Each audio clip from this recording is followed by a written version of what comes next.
നവകേരള സദസ്സിന് ശേഷം സംസ്ഥാനത്ത് 4 കർഷകർ ആത്മഹത്യ ചെയ്തു എന്ന ഇതോടൊപ്പമുള്ള റിപ്പോർട്ട്, ഈ റിപ്പോർട്ടിനെ തുടർന്നുണ്ടായ മറ്റ് വിവരങ്ങളെല്ലാം തന്നെ നമുക്ക് പ്രേക്ഷകരിലേക്ക് എത്തിക്കേണ്ടതുണ്ട്. ഇപ്പോൾ വരുന്ന ദൃശ്യങ്ങൾ ജോസഫിൻ്റെ മൃതദേഹം, അതിൻ്റെ പോസ്റ്റ്മോർട്ടം നടപടികൾ പൂർത്തിയായിരിക്കുന്നു. അതിനുശേഷം വാഹനത്തിലേക്ക് കയറ്റുന്നതിൻ്റെ ദൃശ്യങ്ങളാണ് മുൻപ് നമ്മൾ കണ്ടത്.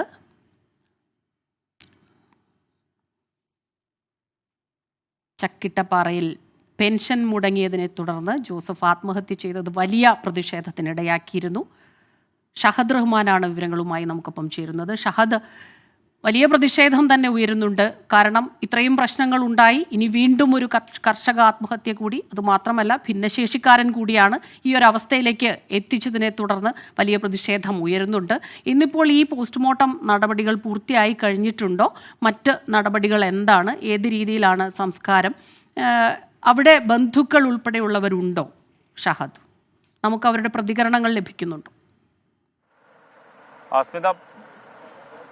സ്മിത, പോസ്റ്റ്മോർട്ടം നടപടികൾ പൂർത്തിയായി. ഇപ്പോൾ മൃതദേഹം ബന്ധുക്കളും ഒപ്പം തന്നെ കോൺഗ്രസ് പ്രവർത്തകരും ഏറ്റുവാങ്ങിക്കഴിഞ്ഞു. ഇപ്പോൾ ദൃശ്യങ്ങൾ നമ്മൾ കാണുന്നത് അതാണ്. പ്രധാനമായിട്ടും ഇതിനോടകം തന്നെ കോൺഗ്രസ് പ്രവർത്തകർ അതുപോലെ തന്നെ ബന്ധുക്കളും ഇതുമായി ബന്ധപ്പെട്ട നിലപാട് വ്യക്തമാക്കിയിട്ടുണ്ട്. കാരണം സംസ്ഥാന സർക്കാരിൻ്റെ പിടിപ്പുകേട് കൊണ്ടാണ് ഇത്തരത്തിൽ ഈ ആത്മഹത്യ ചെയ്യേണ്ട ഒരു സാഹചര്യം ഉണ്ടായിട്ടുള്ളത്. അതുകൊണ്ട് തന്നെ ഈ വിഷയത്തിൽ ഒരു പ്രതിഷേധം സംഘടിപ്പിക്കാനാണ് നിലവിലെ സാഹചര്യത്തിൽ ഈ കോൺഗ്രസിൻ്റെയും ഒപ്പം തന്നെ ഇവരെ കുടുംബങ്ങളുടെയും തീരുമാനം എന്നുള്ളതാണ് ഏറ്റവും പ്രധാനപ്പെട്ട കാര്യം. കാരണം ഈ മൃതദേഹം ഇപ്പോൾ നിലവിലെ സാഹചര്യത്തിൽ ഇവർ തീരുമാനിച്ചിരിക്കുന്നത് കോഴിക്കോട് കളക്ടറേറ്റിലേക്ക് കൊണ്ടുപോകാനാണ്. കാരണം അവിടെ കളക്ടർക്ക് മുൻപാകെ വെച്ച് വലിയ രീതിയിലുള്ള പ്രതിഷേധ സമരം സംഘടിപ്പിക്കാനാണ് നിലവിലെ സാഹചര്യത്തിൽ തീരുമാനിച്ചിരിക്കുന്നത്. എന്നാൽ അതേസമയം തന്നെ ഇത് പ്രഖ്യാപിത സമരം കൂടി ആയതുകൊണ്ട് തന്നെ പോലീസ് ഇതിനെ ചെറുക്കാനുള്ള എല്ലാ നടപടികളും സ്വീകരിച്ചിട്ടുണ്ട്.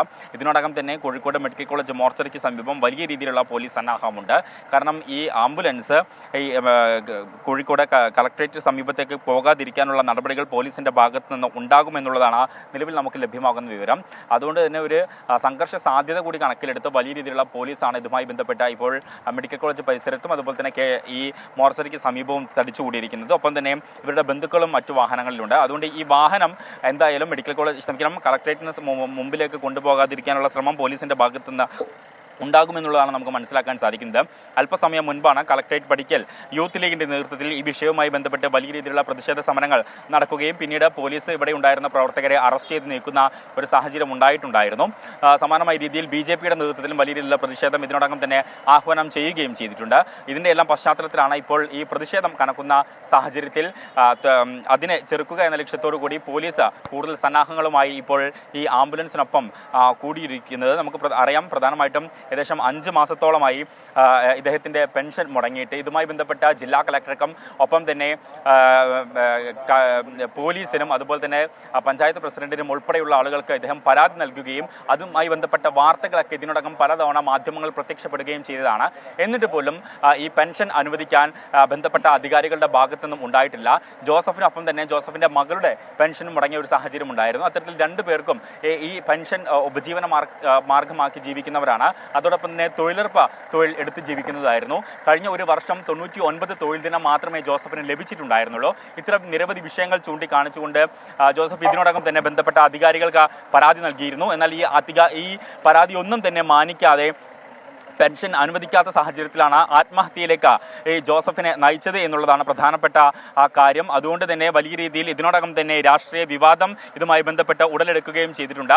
ഇതിനു കൂടി പശ്ചാത്തലത്തിലാണ് ഇപ്പോൾ ഈ പ്രതിഷേധം ചെറുക്കുക എന്ന ലക്ഷ്യത്തോടു കൂടി പോലീസ് ഇപ്പോൾ മുൻകരുതലിന്റെ ഭാഗമായിട്ട് വലിയ രീതിയിൽ ഈ ആംബുലൻസിനൊപ്പം ചേർന്നിട്ടുള്ളത്. കളക്ടറേറ്റ് പടിക്കലാണ് പ്രതിഷേധ സമരം സംഘടിപ്പിക്കുക എന്നാണ് അറിയിച്ചിട്ടുള്ളത്. ഇതിനോടകം യൂത്ത് ലീഗിന്റെ നേതൃത്വത്തിൽ അവിടെ പ്രതിഷേധ സമരങ്ങളുണ്ടായി. അത് സംഘർഷത്തിൽ കലാശിച്ചു. പോലീസ് ഇവരെ അറസ്റ്റ് ചെയ്ത് നീക്കുന്ന സാഹചര്യമുണ്ടായി. ഇപ്പോൾ കോഴിക്കോട് മെഡിക്കൽ കോളേജ് മോർച്ചറിക്ക് സമീപത്ത് നിന്നും ഈ മൃതദേഹം കൊണ്ടുപോവുകയാണ്.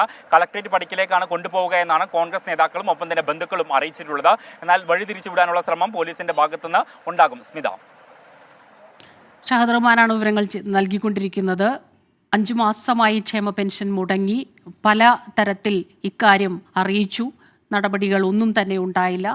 തുടർന്നാണ് ഇത്തരത്തിലൊരു ദാരുണ സംഭവത്തിലേക്ക് എത്തുന്നത്. വലിയ പ്രതിഷേധം തന്നെ പ്രദേശത്തുണ്ട്. ബന്ധുക്കൾ ഉൾപ്പെടെ ഈ പ്രതിഷേധം അറിയിക്കുകയും ചെയ്തിരുന്നു. കോൺഗ്രസ് അതിനെ വലിയൊരു പ്രതിഷേധ പരിപാടികളിലേക്കൊക്കെ ആയിട്ട് കൊണ്ടുപോകുന്നുണ്ട്. ഇപ്പോൾ അദ്ദേഹത്തിൻ്റെ മൃതദേഹം പോസ്റ്റ്മോർട്ടത്തിന് ശേഷം കൊണ്ടുപോകുന്നു.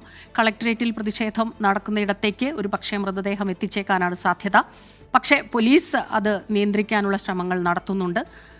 ഇക്കാര്യം ആവശ്യപ്പെട്ട് പല വാതിലുകൾ മുട്ടിയിട്ടും ഒടുവിൽ ഈ ഒരു ദാരുണ സംഭവത്തിലേക്ക് കടക്കുന്നു. തീർച്ചയായിട്ടും അത് പ്രതിപക്ഷം അത് വലിയൊരു ആയുധമാക്കുന്നു. കാരണം തുടർച്ചയായി ക്ഷേമ പെൻഷൻ മുടങ്ങുന്നു. വലിയ പരാതികൾ പല ഭാഗത്തു നിന്നും ഉയരുന്നു.